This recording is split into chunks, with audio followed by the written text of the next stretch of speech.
Daria Alejandrovna pasaba el verano con sus hijos en Prokofskoe, en casa de su hermana Kitty Levina.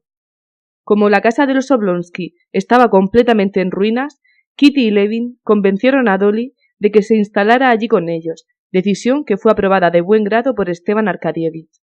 Afirmaba éste que sentía mucho que el trabajo no le permitiera pasar el verano con su familia, lo que habría sido para él la máxima felicidad. Quedó pues en Moscú y de vez en cuando iba al campo y pasaba allí un par de días. Además de los Oblonsky, sus niños y la institutriz, también estaba allí aquellos días la anciana princesa madre de Kitty, que consideraba deber suyo velar por la hija inexperta que se hallaba en aquel estado. Estaba también con ellos Varenka, la amiguita de Kitty en el extranjero, la cual, cumpliendo su promesa de visitarla cuando se casase, había ido a pasar una temporada con ella. Todos eran parientes y amigos de la mujer de Levin, y aunque éste los quería a todos, lamentaba que se turbase su ambiente y orden habituales con aquel elemento Sherbatsky, como solía decir para sí. De allegados propios solo estaba en su casa aquel verano Sergio Ivanovich, pero aún éste no tenía en realidad, en su modo de ser, nada de los Levin, sino de los Koznikov, de modo que el ambiente de los suyos desaparecía por completo. En aquella casa, durante tanto tiempo desierta, había tanta gente ahora que casi todas las habitaciones estaban ocupadas, y a diario la anciana princesa, al sentarse a la mesa, tenía que contar a todos y poner a comer en su mesita aparte a su 12º o 13º nieto. Kitty, que se ocupaba activamente de la casa, tenía no poco trabajo en encontrar gallinas, pavos y patos, que se consumían en enormes cantidades dado el apetito que mostraban los invitados, y en particular los niños, aquel verano. Durante la comida de aquel día, toda la familia estaba reunida a la mesa. Los hijos de Dolly, la institutriz y Varenka trazaban planes sobre los sitios donde habían de ir a buscar setas. Sergio Ivanovich, a quien todos tenían por su sabiduría e inteligencia un respeto rayano en adoración, sorprendió a todos interviniendo en la charla sobre las setas. «Permítanme que les acompañe. Me gusta mucho buscar setas», dijo mirando a Varenka. «Me parece una agradable ocupación». «¿Por qué no? Con mucho gusto», repuso ella ruborizándose. Kitty cambió con Dolly una significativa mirada. Aquella proposición de Sergio Ivanovich confirmaba ciertas sospechas que Kitty albergaba hacía algún tiempo. Temiendo que advirtiesen su gesto, se puso a hablar enseguida con su madre. Después de comer, Sergio Ivanovich se sentó ante su taza de café junto a la ventana del salón, continuando la charla iniciada con su hermano y mirando de vez en cuando hacia la puerta por la que habían de pasar los niños al salir de excursión. Levin se había instalado en el alféizar de la ventana, junto a él. Kitty, en pie cerca de su marido, esperaba el momento de que cesase aquella conversación, que le interesaba poco, para decirle unas palabras. «Has mejorado mucho desde que te casaste», empezó Sergio Ivanovich, mirando a Kitty con una sonrisa y evidentemente poco interesado en el coloquio con su hermano, aunque siguiera fiel a su pasión por discutir las cosas más paradójicas. «No te conviene para la salud estar de pie, Katia», le dijo su marido, acercándole una silla y mirándola significativamente. «Es verdad, mas yo debo dejaros», dijo Sergio Ivanovich, viendo que los niños salían corriendo con gran algazara. Tania, con sus medias muy estiradas, agitando el cesto y el sombrero de Sergio Ivanovich, se precipitó rápidamente hacia éste. Una vez junto a él, con atrevimiento, brillándole los ojos, tan parecidos a los hermanos ojos de su padre, la niña alargó el sombrero a Sergio Ivanovich y fue a ponérselo ella misma, suavizando su audacia con una sonrisa tímida y dulce. «Varenka, espera», dijo, poniéndole cuidadosamente el sombrero al leer en la mirada de Sergio Ivanovich que se lo permitía. Varenka se hallaba en la puerta vistiendo un trajecito de algodón amarillo, con un pañuelo blanco a la cabeza. «Ya voy, Bárbara Andrievna», dijo Sergio, terminando la taza de café y echándose al bolsillo el pañuelo y la pitillera. «Cuán encantadora es mi Varenka», dijo Kitty a su marido, apenas se levantó Sergio Ivanovich, y de modo que éste lo pudiese oír.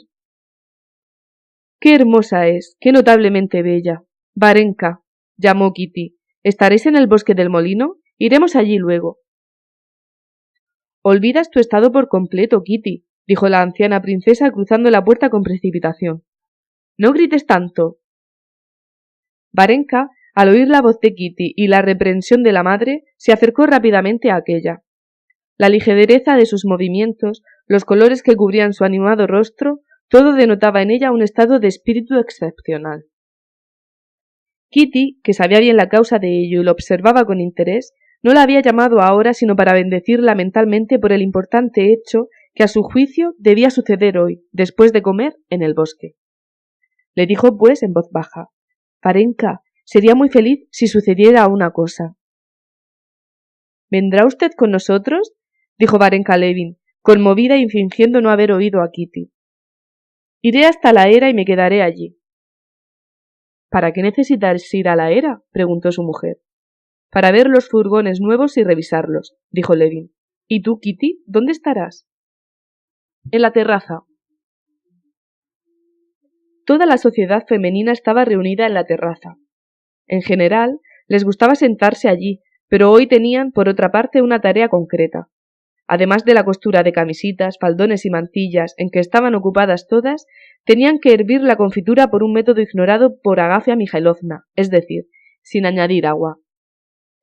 Agafia Mikhailovna, encargada hasta entonces de aquel menester, convencida de lo que se hacía en casa de Levin no podía hacerse mejor, había a escondidas aguado las fresas y fresones, segura de que no podía prepararse de otro modo. La habían sorprendido en esta operación y ahora se hacía la preparación en presencia de todos, y a fin de que la vieja criada se convenciera de que también la confitura sin agua resultaba excelente. Agafia Mikhailovna, con el rostro encarnado y afligido, los cabellos revueltos y los delgados brazos descubiertos hasta el codo, hacía girar lentamente la cacerola sobre el hornillo y miraba tristemente las fresas, deseando con toda su alma que quedaran duras y no se pudiesen comer.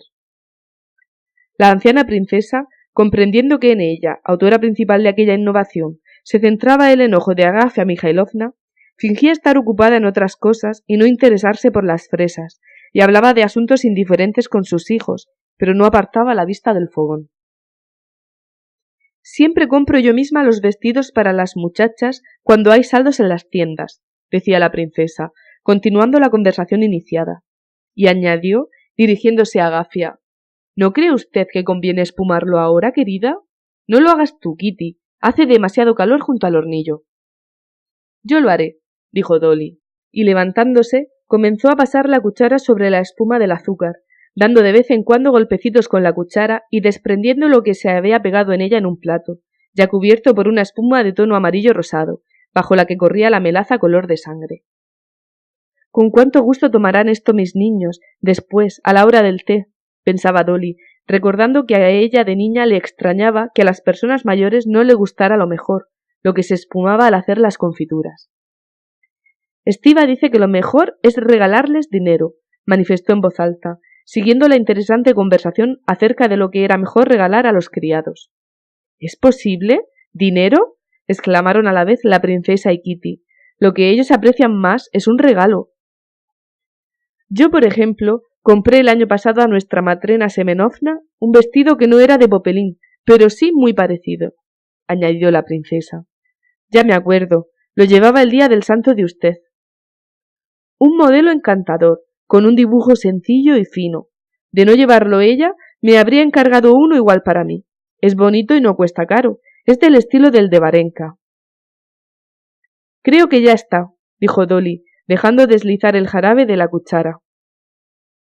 «Cuando empieza a caer en grumos, ya está a punto. Habrá que hervirlo un poco más, Agafia Mikhailovna». «¡Qué moscas tan pesadas!», exclamó Agafia. «Sí, sí, parece que resulta lo mismo».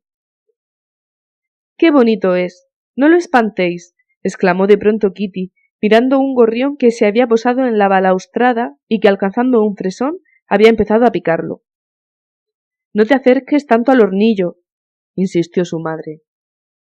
«A propósito de Varenka», dijo Kitty, hablando en francés, como hacían siempre cuando querían que Agafia Mikhailovna no les entendiese. «No sé por qué me parece, mamá, que hoy va a decidirse algo. Ya sabe usted a lo que me refiero. ¡Cuánto me alegraría!».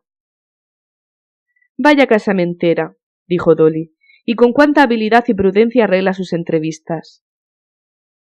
«Dígame lo que opina, mamá». «¿Qué voy a opinar?». Por él, sobreentendían siempre a Sergio Ivanovich. «Puede aspirar al mejor partido de Rusia». Aunque ya no es muy joven, todavía muchas le aceptarían con gusto. Varenka es muy buena, pero él podía...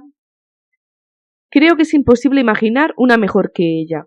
Primero, porque es encantadora, empezó Kitty doblando un dedo. Desde luego a él le gusta mucho, eso es verdad, confirmó Dolly. Además, él goza en el gran mundo de una situación que le permite casarse con quien quiera, dejando de lado consideraciones de fortuna y de posición. Solo necesita una cosa, una esposa buena, simpática, tranquila. Desde luego, con ella puede uno vivir muy tranquilo, afirmó Dolly. En tercer lugar, ella le amará. No hay que olvidar esto, así que todo irá bien. Espero que cuando vuelvan del bosque esté todo arreglado. Lo veré enseguida en sus ojos. ¡Cuánto me alegraré! ¿Qué piensas tú, Dolly? No te excites tanto, no te conviene, dijo su madre. No me excito, mamá. Me parece que él se declarará hoy. Es tan extraño el momento que suelen elegir los hombres para declararse. Siempre se atienen a un límite, que luego rompen de pronto, dijo Dolly pensativa, sonriendo al recordar sus relaciones con Esteban Arkadievich. ¿Cómo se te declaró a ti, papá? Preguntó de repente Kitty a su madre. No hubo nada de extraordinario. Fue la cosa más natural del mundo, contestó la princesa. Pero su rostro se iluminaba al recordarlo. Bien, ¿pero cómo? ¿Le quería usted antes de que le dejaran hablar con él? Kitty experimentaba un placer especial pudiendo hablar con su madre de igual a igual de estas cosas esenciales en la vida de una mujer.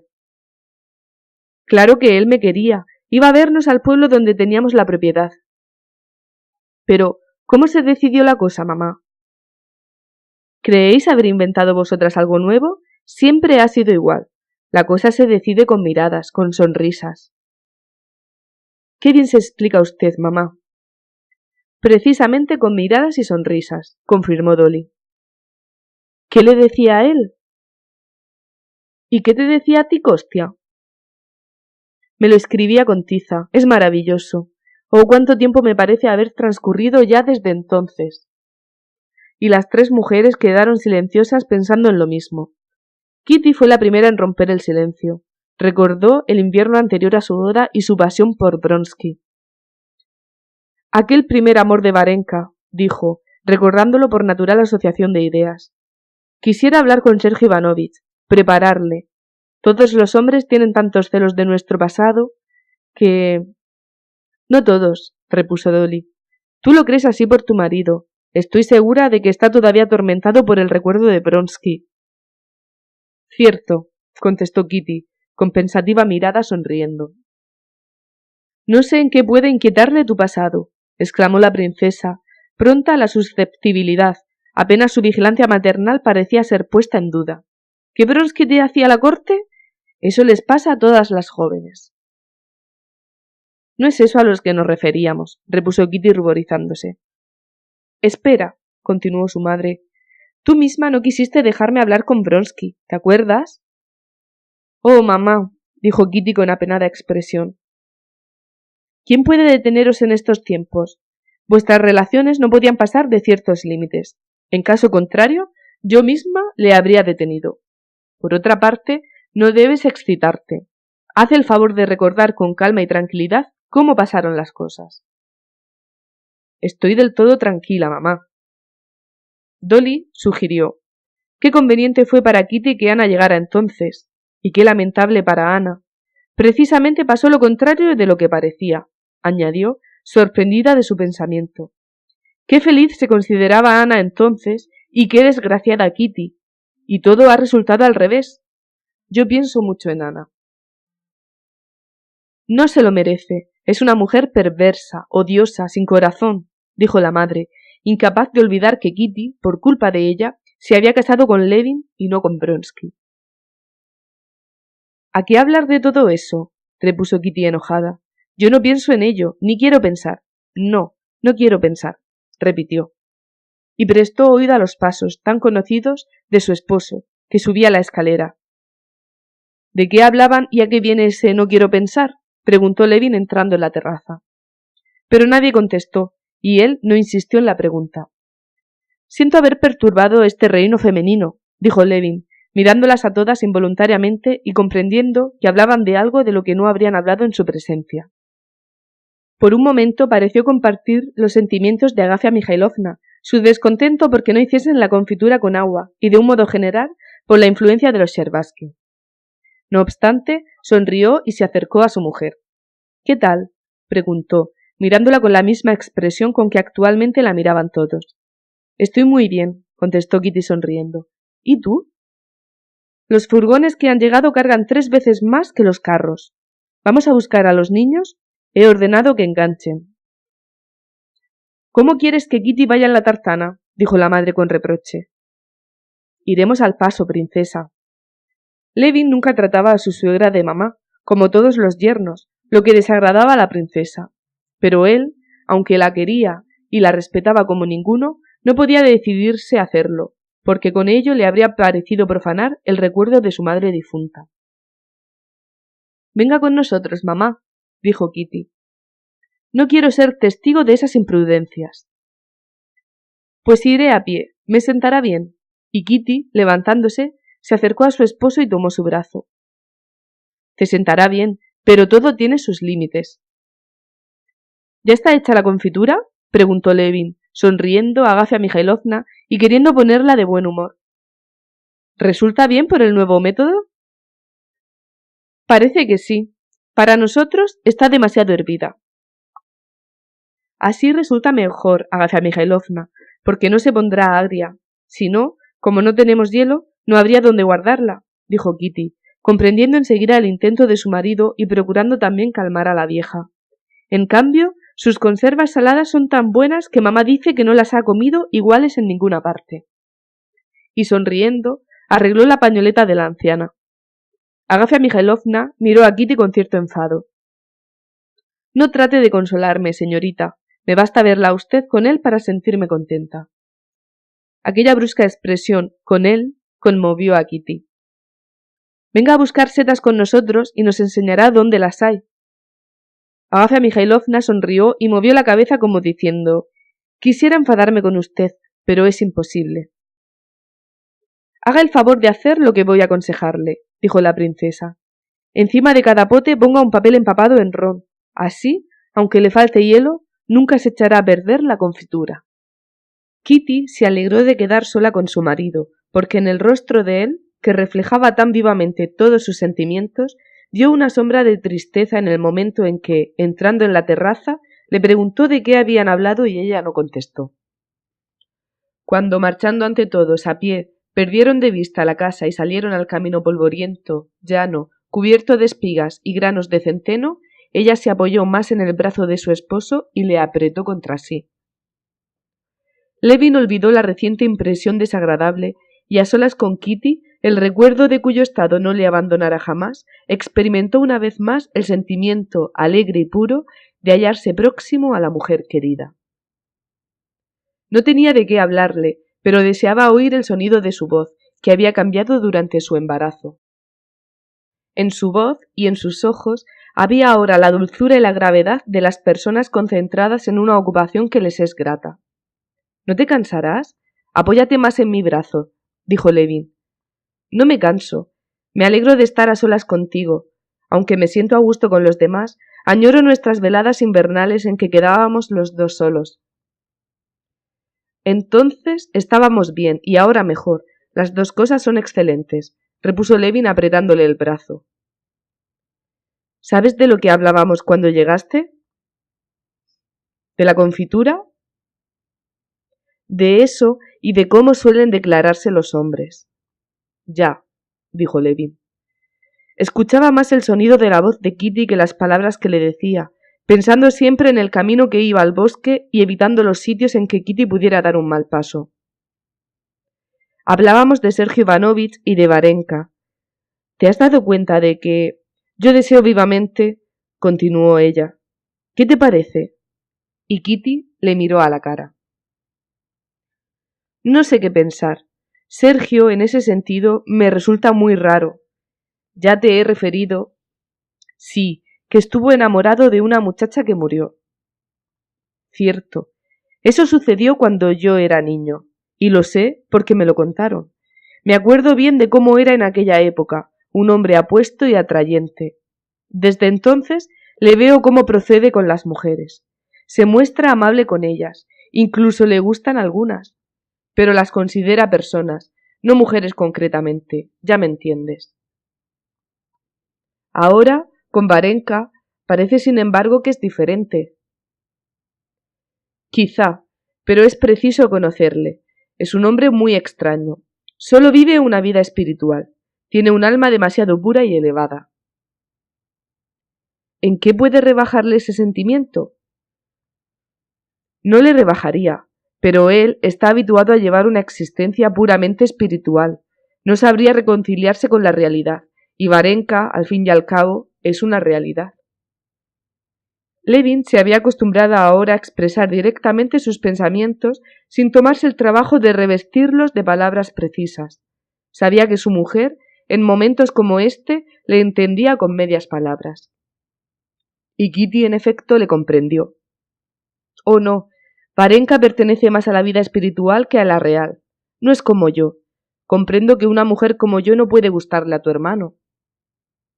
No, él te quiere mucho, y a mí me es muy grato que los míos te quieran. Sí, es muy bueno conmigo, pero no como el difunto Nikolenka. Llegasteis a quereros mucho, concluyó Levin, y añadió, ¿por qué no confesarlo? A veces me reprocho al pensar que acabaré olvidándole. Qué hombre tan admirable y tan terrible era mi hermano Nicolás. Sí, ¿y de qué hablábamos? Preguntó tras un silencio. Entonces, ¿crees que él no puede enamorarse? Insistió Kitty, traduciendo a su idioma las palabras de Levin. No es que no pueda enamorarse, repuso él sonriendo, pero no es lo bastante débil para... Siempre le he envidiado. Hasta ahora, que soy feliz, le envidio. ¿Le envidias que no sea capaz de enamorarse? Le envidio porque vale más que yo, contestó Levin sonriendo. No vive más que para sí. Toda su vida obedece al deber, y por eso puede estar siempre tranquilo y contento. ¿Y tú no? Dijo Kitty con sonrisa irónica y afectuosa. No habría podido decir qué camino seguían sus pensamientos para llevarla a sonreír, pero consideraba que su marido, al elogiar de aquel modo a su hermano y rebajarse tanto él, no era sincero. Sabía que esta falta de sinceridad procedía del cariño a su hermano, de una especie de vergüenza de ser demasiado feliz, y sobre todo de su deseo constante de ser mejor. Así que tú estás descontento, insistió, con la misma sonrisa, feliz de descubrir en él aquellos sentimientos. La incredulidad de ella respecto a su satisfacción alegraba a Levin, porque involuntariamente le obligaba a exponer las causas de su descontento. Soy feliz, pero no estoy contento de mí mismo. ¿Cómo puedes estar descontento si eres feliz? No sé cómo explicarlo. Ahora no siento en mi alma otro interés sino el que tú, por ejemplo, no des un paso en falso. No saltes así, exclamó, interrumpiendo el diálogo para reprocharle al verla que realizaba un movimiento demasiado vivo para pasar sobre una gruesa rama seca caída en el camino. Pero cuando pienso en mí y me comparo con otros, sobre todo con mi hermano, siento que no valgo nada. ¿Por qué? Exclamó Kitty con la misma sonrisa. ¿No haces lo mismo que los demás? ¿Y tu granja, y tu propiedad, y tu libro? No, ahora lo noto sobre todo por culpa tuya, dijo él, apretándole el brazo. Sí, es por culpa tuya. Todo lo hago de cualquier manera. Si pudiese apasionarme por esas cosas como por ti. Pero últimamente lo hago todo como una lección que me obligaran a aprender de memoria. Entonces, ¿qué dirás de papá? Preguntó Kitty. No debe de valer nada tampoco, puesto que no ha hecho nada en beneficio de la humanidad. ¿Él? ¿Pero acaso tengo yo la bondad, la sencillez, la claridad de ideas de tu padre? Yo, al no hacer nada, me atormento, y todo eso te lo debo a ti. Cuando tú no estabas, cuando no existía esto, dijo Levin, indicando con una mirada el vientre de Kitty, lo que ella comprendió enseguida. Todas mis fuerzas se empleaban en mi actividad, pero ahora no puedo hacerlo y me avergüenzo de ello. Lo hago todo como quien recita una lección. Finjo. Entonces, ¿querrías cambiarte por Sergio Ivanovich? Preguntó Kitty. ¿Habrías querido ocuparte del bien colectivo y dedicarte a esta tarea señalada y nada más? Claro que no, repuso Levin. En cualquier caso, soy tan feliz que no sé nada de nada. ¿Crees que se declarará hoy mi hermano? Interrogó después de un silencio. Sí y no, pero me agradaría mucho que sucediese. Espera. Kitty se inclinó para coger una margarita silvestre que crecía al borde del camino. Mira a ver si se declarará o no, dijo, dándole la flor. Sí, no, empezó Levin, deshojando los blancos y recios pétalos de la flor. ¡Alto! Exclamó Kitty, que seguía con afán el movimiento de sus dedos, cogiéndole la mano. Has arrancado 2 de una vez. Entonces, este pequeño no se cuenta, dijo él, arrancando un pequeño pétalo apenas crecido. Mira, la tartana, nos ha alcanzado. ¿Estás cansada, Kitty? Gritó su madre. En modo alguno. Si lo estás, siéntate aquí. Los caballos son mansos y andan despacio. Pero no valía la pena subir. Estaban ya cerca del lugar y continuaron el camino todos a pie. Varenka estaba muy atractiva, con su pañuelo blanco sobre la negra cabellera, rodeada de niños, ocupándose alegremente de ellos y visiblemente conmovida por la posibilidad de que el hombre que le gustaba se le declarase. Sergio Ivanovich, a su lado, la miraba sin cesar, recordando las agradables conversaciones que había mantenido con ella y comprendiendo cada vez más claramente que experimentaba por la joven un sentimiento especial, que ya sintiera otra vez, mucho tiempo hacía en su primera juventud. Sí, solo una vez. La impresión de alegría que le causaba su proximidad fue creciendo sin cesar, hasta el momento en que al darle una seta, una enorme seta de tallo delgado, con los bordes vueltos hacia afuera, la miró a los ojos y observó el rubor que su emoción tímida y alborozada hacía subir a su rostro. Él mismo se turbó y le sonrió con una de aquellas sonrisas que dicen tantas cosas. De ser así, se dijo, debo pensarlo antes de resolverme, sin dejarme llevar como un chiquillo de la influencia del momento. Voy a separarme de todos para buscar setas por mi cuenta, pronunció en voz alta Sergio Ivanovich, porque si no, mis hallazgos van a pasar inadvertidos. Y se alejó del lindero del bosque, por cuya suave alfombra pasaban, entre los viejos álamos poco frondosos, hacia el interior, donde a los troncos blancos de los álamos se unían los grises de los olmos y los oscuros de los avellanos. Habiéndose apartado unos 40 pasos, Sergio Ivanovich se encontró detrás de un avellano en pleno florecimiento, cuyas ramas, con sus racimos de un rojo rosado, le ocultaban a los ojos de sus acompañantes, y se detuvo. Todo estaba en calma en torno suyo, solo en torno de los álamos, a cuya sombra se encontraba, zumbadoras moscas volaban como un enjambre de abejas, y a lo lejos se oían de vez en cuando las voces de los niños. De pronto, muy cerca, en el lindero del bosque, sonó la voz de contralto de Varenka llamando a Grisha. Una sonrisa alegre iluminó el rostro de Sergio Ivanovich, y al tener conciencia de su sonrisa, movió la cabeza en señal de desaprobación, y sacando un cigarro del bolsillo se dispuso a fumar.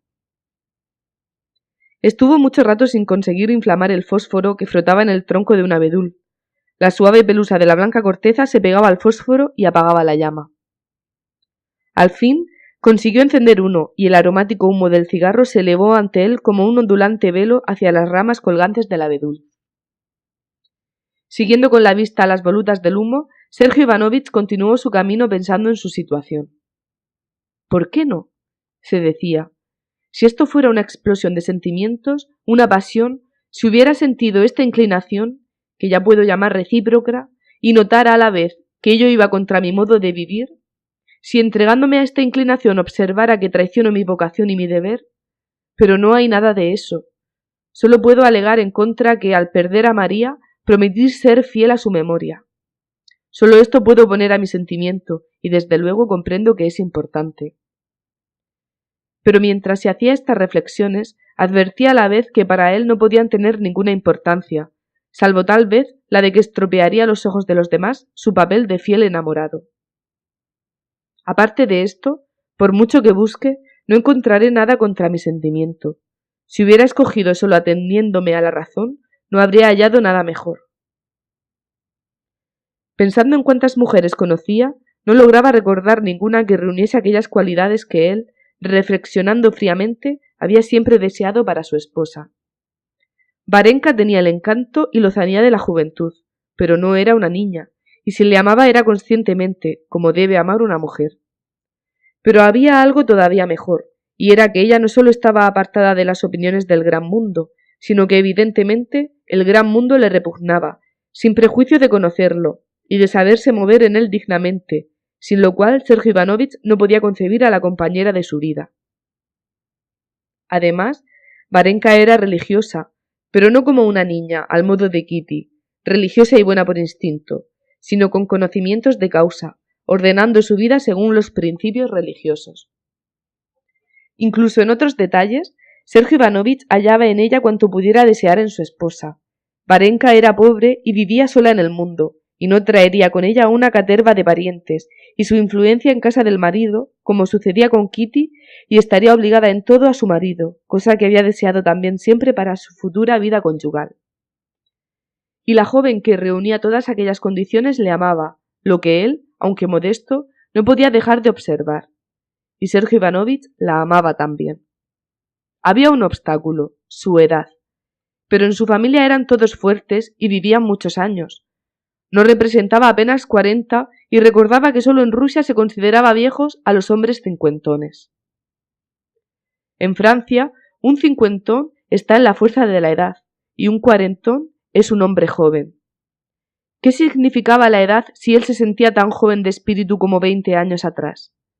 ¿Acaso no era juvenil el sentimiento que experimentaba ahora cuando, al salir desde el centro del bosque a su límite, veía bajo los oblicuos rayos del sol, inundada en su luz, la grandiosa figura de Varenka con su vestidito amarillo? Ella, con el cesto al brazo, pasó con rápido andar ante el tronco de un abedul. La impresión que le causara Varenka se unió en él a una perspectiva que le sorprendió por su belleza. El campo de avena que empezaba a amarillear, anegado en los rayos oblicuos del sol, y más allá, el añoso bosque, también salpicado de manchas amarillas, que desaparecían en la lejanía azul. Su corazón se estremeció de alegría, su alma se llenó de ternura, y Sergio Ivanovich se decidió. En aquel momento, Varenka, que se había inclinado para coger una seta, se erguía con gentil ademán. Sergio Ivanovich tiró el cigarro con un rápido movimiento y se dirigió hacia ella. Bárbara Andrievna, cuando yo era muy joven aún, forjé un ideal de mujer a quien amar y a quien hacer mi esposa. Después de largos años de vida, he hallado en usted lo que buscaba. La amo y le ofrezco mi nombre. Así se preparaba a hablar Sergio Ivanovich cuando estaba a 10 pasos de Varenka, la cual, arrodillada y defendiendo una seta de los asaltos de Gritcha, llamaba a la pequeña macha. «Ven, ven, pequeña, ven. Aquí hay muchas», decía con su agradable voz.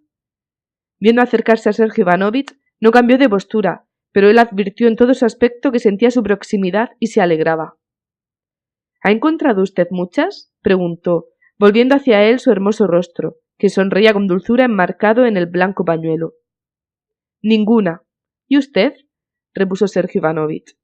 Varenka, ocupada con los niños que la rodeaban, no contestó. «¡Otro!», dijo, mostrando a la pequeña macha un hongo minúsculo sobre un delgado tallo cortado en la mitad de su esponjosa cabeza rosada por una brizna de hierba seca que había crecido bajo el hongo. Varenka se incorporó cuando Macha cogió el honguito, rompiéndolo en 2 frescos pedazos. «Esto me recuerda a mi infancia», dijo Varenka, dejando a los niños para aproximarse a Sergio Ivanovich. Anduvieron unos pasos en silencio. Varenka adivinaba que él quería hablar, sabía ya de qué, y la alegría y el temor le oprimían el alma. Se alejaron tanto que todos les perdieron de vista, pero él seguía callando. Varenka optó por callar también. Después de un silencio, resultaba más fácil hablar de lo que les interesaba que a raíz de unas palabras sobre las setas.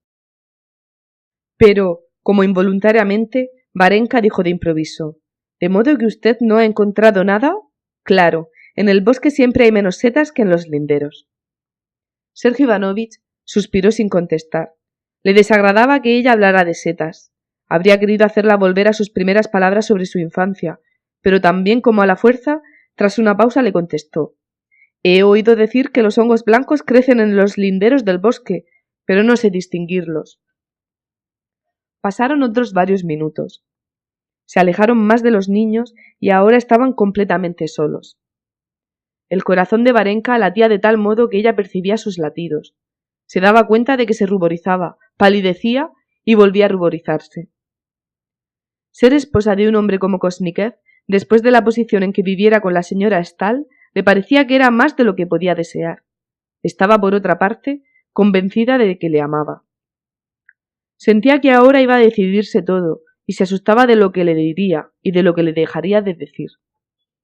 Sergio Ivanovich comprendía también que había que explicarle ahora o no lo harían nunca. Todo en la mirada, el rubor y los ojos de Varenka delataba una fuerte emoción. Kosnikev la compadecía. Pensaba aún que no decirle nada ahora sería ofenderla. Se repitió mentalmente todo lo aducido en pro de su decisión. Se repitió incluso las palabras con las que quería expresársela. Pero, por una inesperada asociación de ideas, en vez de decirle lo que pensaba, le preguntó: ¿Qué diferencia hay entre el hongo blanco y el hongo de álamo? Los labios de Varenka temblaron de emoción al contestar: La cabeza no difiere apenas, pero el tallo sí. Y después de pronunciar estas palabras, comprendieron ambos que todo había terminado, que lo que debía decirse no se diría, y su mutua emoción, que había alcanzado su punto máximo, empezó a calmarse. El tallo del hongo de álamo recuerda a la barba de un hombre moreno sin afeitar, dijo, ya completamente tranquilo, Sergio Ivanovich.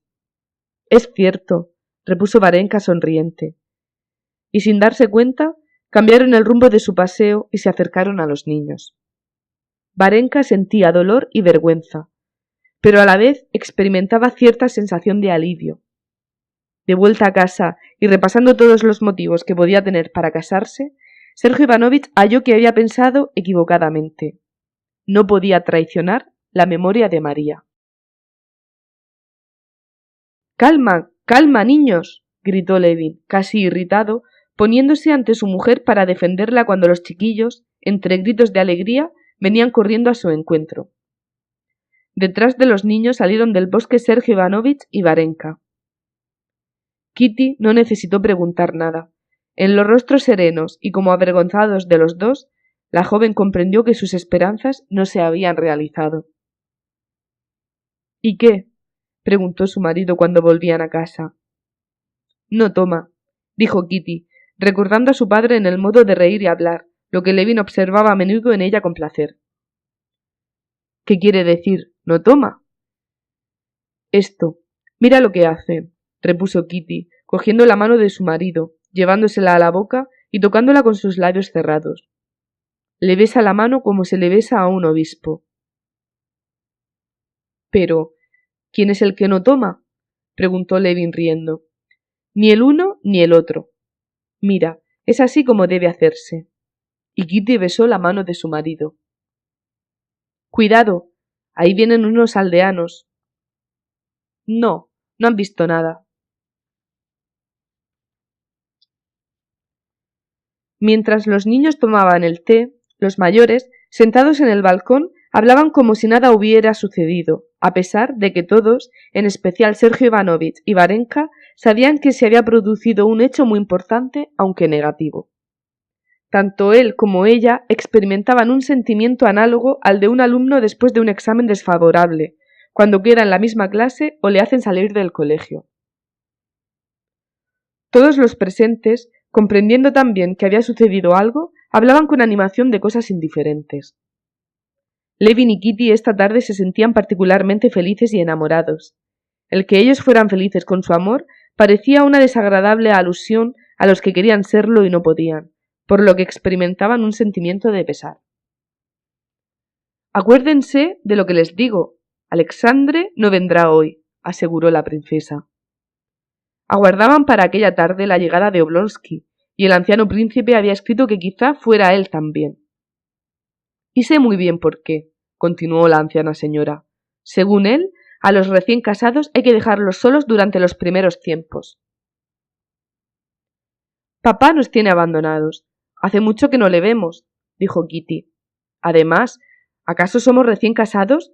Si somos veteranos ya. Pues si él no viene, yo os dejaré, hijas, dijo la princesa suspirando melancólicamente. ¿Por qué, mamá? Exclamaron ellas. Pensad en lo triste que se sentirá él ahora. Insólitamente, la voz de la anciana tembló.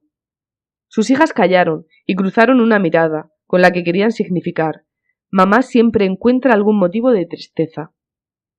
Ignoraban que, por bien que ella se hallara en casa de Kitty y por útil que se considerara allí, sufría y estaba apenada por sí misma y por su esposo desde que su hija menor, la preferida, se había casado dejando su hogar tan vacío. ¿Qué quiere usted?, preguntó Kitty a Agafia Mikhailovna, que se acercaba con aire de importancia y de misterio. Es que la cena... Anda, ve a dar órdenes mientras yo le tomo la lección a Grisha. Hoy no ha estudiado nada, dijo Dolly. Esa lección debo darla yo. Ya voy, Dolly, repuso Levin levantándose de un salto. Grisha había ingresado ya en el instituto y tenía que preparar sus lecciones durante el estío. Dolly, que en Moscú estudiaba hasta latín con su hijo, al llegar al campo se impuso la norma de repetir con él al menos las lecciones más difíciles de aritmética y latín. Levin se ofreció a hacerlo en su lugar, pero ella, viendo una vez cómo Levin tomaba la lección al niño y notando que no lo hacía como el profesor repasador en Moscú, se disgustó y, procurando no ofender a su cuñado, le dijo resueltamente que había que repasar las lecciones tal como estaban en el libro, según hacía el profesor de Moscú, y que por ello prefería dar ella misma las lecciones a su hijo.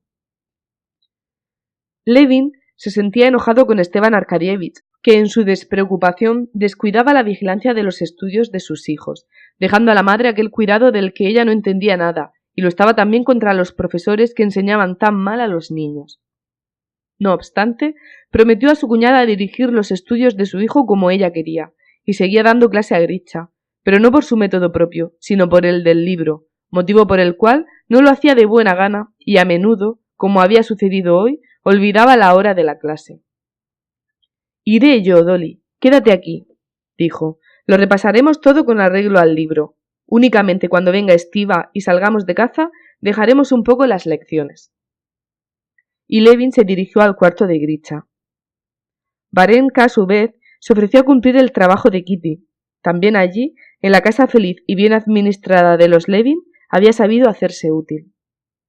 Yo me cuidaré de la cena. Usted siéntese, dijo.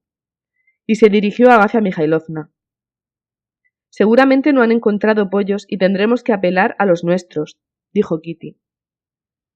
Ya lo veremos Agafia Mikhailovna y yo.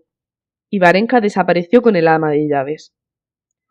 ¡Qué muchacha tan simpática!, dijo la princesa. No es simpática, mamá, sino encantadora como pocas. ¿De modo que viene Esteban Arkadievich?, preguntó Sergio Ivanovich, que al parecer no quería continuar la charla sobre Varenka. Es difícil hallar dos cuñados menos semejantes, agregó con fina sonrisa. El uno es animadísimo, vive en sociedad como pez en el agua, y el otro, nuestro Kostia, es entusiasta, sensible, pero en sociedad o permanece extático o se agita sin ton ni son como un pez fuera de su elemento.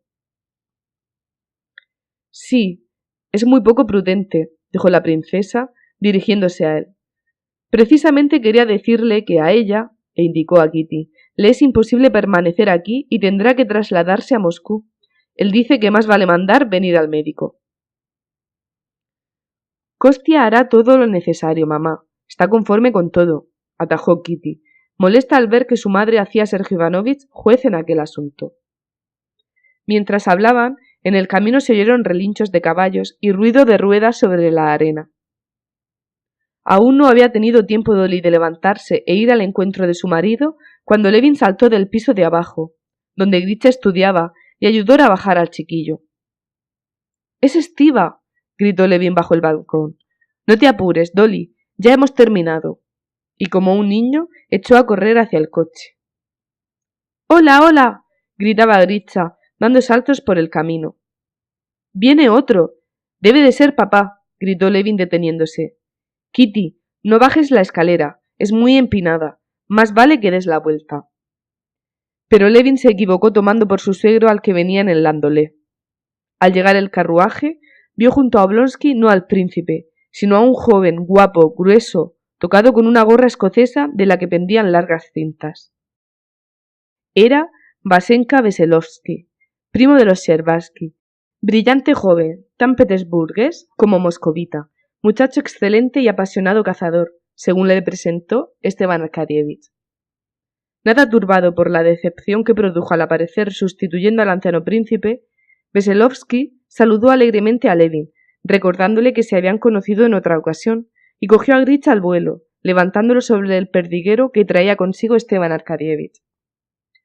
Levin no subió al landolé y lo siguió a pie por el camino. Se sentía algo disgustado por el hecho de que no hubiese acudido su suegro, a quien apreciaba más cuanto más trataba, y disgustado también por la llegada de aquel Veselovsky, hombre extraño a la familia, que a su juicio no hacía otra cosa que estorbar. Y aún le pareció más ajeno y superfluo cuando al llegar a la escalinata donde estaban todos, observó que Veselovsky besaba la mano de Kitty con especial afecto y galantería. Su esposa y yo somos primos y, además, viejos amigos, afirmó Vasenka, apretando de nuevo con fuerza la mano de Levin. ¿Cómo estamos de caza? Preguntó Esteban Arkadyevich a su amigo. A Oblonsky casi no le quedaba tiempo de decir una palabra amable a cada uno de los presentes. Vasenka y yo, añadió, venimos con intenciones infernales. ¿Sabe mamá que él, desde hace no sé cuánto, no estaba en Moscú? Allí tienes una cosa para ti, Tania. Sácala de la zaga del landolé. Y Esteban Arkadyevich se volvía a todos lados. Estás mucho mejor, Dolenka, dijo a su mujer, besándole la mano una vez más, reteniéndosela en una de las suyas y acariciándosela con la otra. Levin, un momento antes de excelente humor, miraba ahora a todos sombríamente, encontrándolo todo mal. ¿A quién besaría ayer con esos mismos labios? Se dijo, observando el cariño con que Oblonsky trataba a su mujer, y contemplando a Dolly experimentó la misma sensación de desagrado. Puesto que ella no cree en su amor, ¿por qué está tan alegre? Es abominable, pensó. Miró a la princesa, a quien tanta simpatía tuviera unos momentos antes, y se sintió vejado por el modo como saludaba a aquel Vasenka con su gorra de cintas, tratándole como si estuviera en su propia casa. Incluso su hermano, que salió a la escalera, le desagradó al observar la fingida amistad con que saludaba a Oblonsky, ya que Levin sabía que no le apreciaba ni sentía ningún respeto por él. También Varenka le disgustó, viéndola saludar a aquel hombre, con su aspecto de mosquita muerta, cuando no pensaba en el fondo más que en casarse lo antes posible. Pero lo que llevó al colmo su despecho fue al ver a Kitty, que dejándose arrastrar por el entusiasmo general, contestaba con una sonrisa que a él le pareció llena de significación, a la sonrisa feliz de aquel individuo que consideraba su llegada al pueblo como una fiesta para él y para los demás. Todos entraron en la casa hablando ruidosamente, pero apenas se hubieron sentado, Levin volvió la espalda y salió. Kitty comprendió que a su marido le pasaba algo. Trató de hallar un momento para hablarle a solas, pero él la dejó, pretextando tener que trabajar en el despacho. Hacía tiempo que los asuntos de la finca no le parecían tan importantes como hoy. Ellos están de fiesta, pero yo debo atender a cosas que no tienen nada de festivas, que no pueden esperar y sin las que es imposible vivir, pensaba.